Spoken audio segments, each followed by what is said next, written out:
Assalamualaikum warahmatullahi wabarakatuh. Bismillahirrahmanirrahim. Alhamdulillahirrahmanirrahim. Wa bihi nasta'in wa ala umri dunya wal din.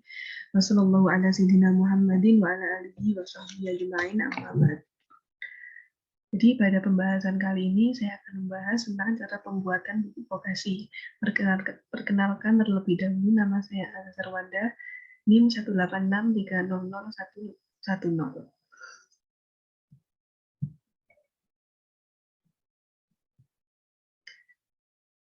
Pada pembahasan kali ini yang akan dibahas yang pertama yaitu latar belakang, kemudian prosedur pembuatan pupuk, yang ketiga yaitu hal-hal yang perlu diperhatikan, dan yang keempat adalah video pembuatan pupuk. Yang pertama yaitu latar belakang. Jadi pupuk vokasi merupakan satu dari beberapa jenis pupuk yang mana memiliki kemampuan untuk menggantikan pupuk kimia atau pupuk buatan. Nah, dalam pemanfaatnya, pupuk vokasi ini pada konsentrasi hara yang ada di dalam tanah dapat meningkat apabila menggunakan pupuk vokasi. Nah, selain itu, pupuk vokasi ini juga dapat memperbaiki tata udara serta air yang ada di dalam tanah.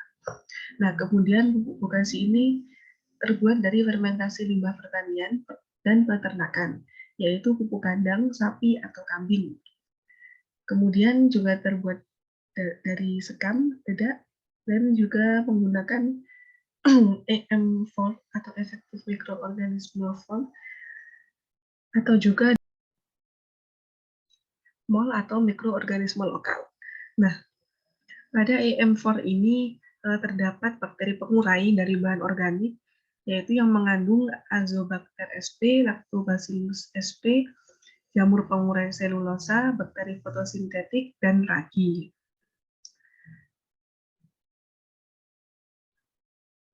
Nah, untuk penggunaan pupuk vokasi ini, perakaran pada tanaman dapat berkembang lebih baik. Akar tanaman dapat menyerap unsur hara dengan lebih banyak. Unsur hara yang paling utama yaitu unsur hara N yang memiliki kemampuan untuk meningkatkan pembentukan dari klorofil. Nah, hal ini yang dapat meningkatkan proses fotosintesis. Pembahasan yang selanjutnya yaitu prosedur pembuatan pupuk. Alat-alat yang digunakan pada pembuatan pupuk vokasi kali ini yaitu ada cangkul untuk mencampur pupuk, terpal untuk alas pembuatan pupuk, timbangan untuk menimbang gula yaitu menggunakan timbangan analitik, kemudian penggaris untuk mengukur gundukan yang terbentuk, kemudian ada gelas ukur untuk mengukur takaran EM4, dan karung goni sebagai tempat fermentasi pupuk. Kemudian bahan-bahan yang digunakan pada pembuatan pupuk kali ini yaitu gula, EM4, sekam padi, dedak, air, dan kotoran kambing sebagai pupuk kandangnya. Nah, kemudian langkah-langkah pembuatan pupuk vokasi yaitu yang pertama, dilarutkan terlebih dahulu larutan EM4 dan gula pasir dalam air. Yang kedua yaitu dicampurkan sekam padi, kotoran kambing, dan dedak lalu digundukkan kurang lebih 15-20 cm. Kemudian yang ketiga yaitu disiramkan larutan yang berisi campuran air, gula, dan larutan EM4 ke adonan perlahan-lahan dan merata, yaitu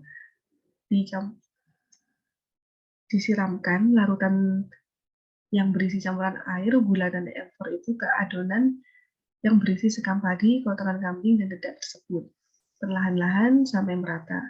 Nah, kemudian yang keempat yaitu dimasukkan campuran atau adonan tersebut yang telah tercampur atau yang telah disiramkan dengan larutan EM4 ke dalam karung goni selama 4-7 hari. Nah, kemudian yang ketiga yaitu hal-hal yang perlu diperhatikan. Ada beberapa hal yang perlu diperhatikan pada pembuatan pupuk vokasi ini, yaitu ada 4 hal yang perlu diperhatikan. Yang pertama yaitu ukuran bahan. Jadi bahan yang ukurannya kecil, maka proses pengomposan akan lebih cepat. Nah, hal ini terjadi karena semakin luas bahan yang dapat tersentuh oleh bakteri, dan bahan yang sifatnya keras lebih baik dicacah sampai ukuran sekitar 1 cm. Apabila bahannya tidak keras, maka dicacah dengan ukuran lebih besar, yaitu sekitar 5 cm. Bahan yang tidak keras sebaiknya tidak dicacah terlalu kecil, karena bahan apabila terlalu hancur atau banyak air, maka kelembabannya akan tinggi dan kurang baik. Kemudian Yang selanjutnya yaitu nilai CN bahan. Nah, nilai CN ini adalah perbandingan antara karbon dan nitrogen.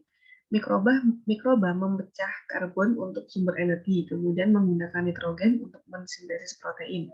Nah, penggunaan bahan organik tidak dapat secara langsung. Hal ini dikarenakan perbandingan kandungan CN pada bahan berbeda dengan CN pada tanah. Apabila kandungan CN pada bahan organik sama dengan tanah, maka dapat dimanfaatkan atau diserap oleh tanaman. Akan tetapi, biasanya bahan organik yang segar memiliki kandungan CN yang tinggi. Nah, ini adalah bahan-bahan baku serta nilai CN-nya.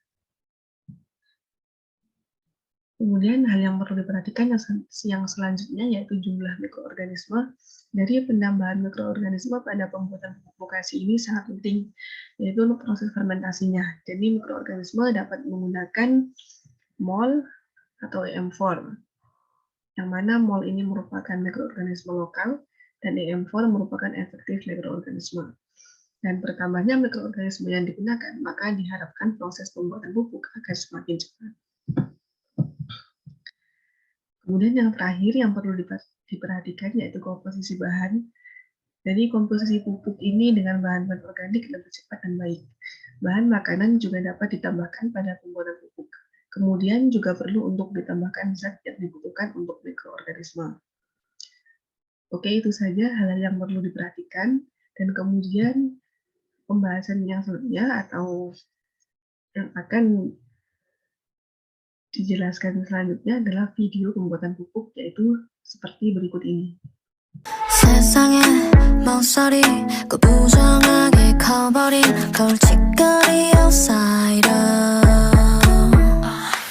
걸음걸이 옷차림 이어폰 넘어 playlist 음악까지 다 minor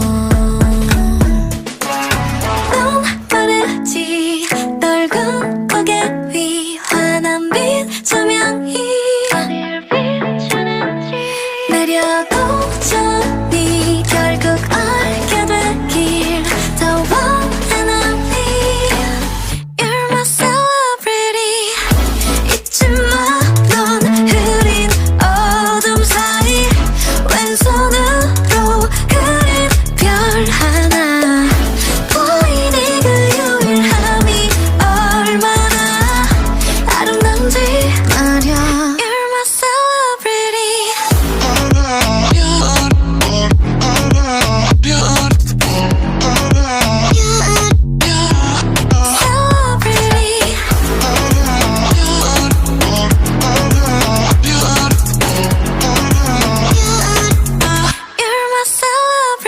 지쳐버린 표정 마치 전원을 꺼놓은 듯이 심장 소린 too quiet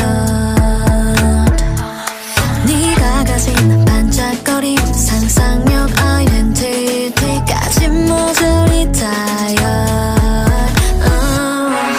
넌 빠르지 아직 못다 핀 널 위해 쓰였지 오래된 사랑이 해내도 저이 웃음 짓게 될 길 더 원한 언니 You're my celebrity 잊지 마 넌 흐린 어둠 사이 왼손으로 그린 별 하나 보이니 그 유일함이 얼마나 아름다운지 말야 You're my celebrity 발자국마다 이어진 별자리 그 서투른 걸음이 새겨놓은 이 그림 오롯이 너를 만나러 가는 길 거리로 가면 돼 정선을 따라 잊지 마 이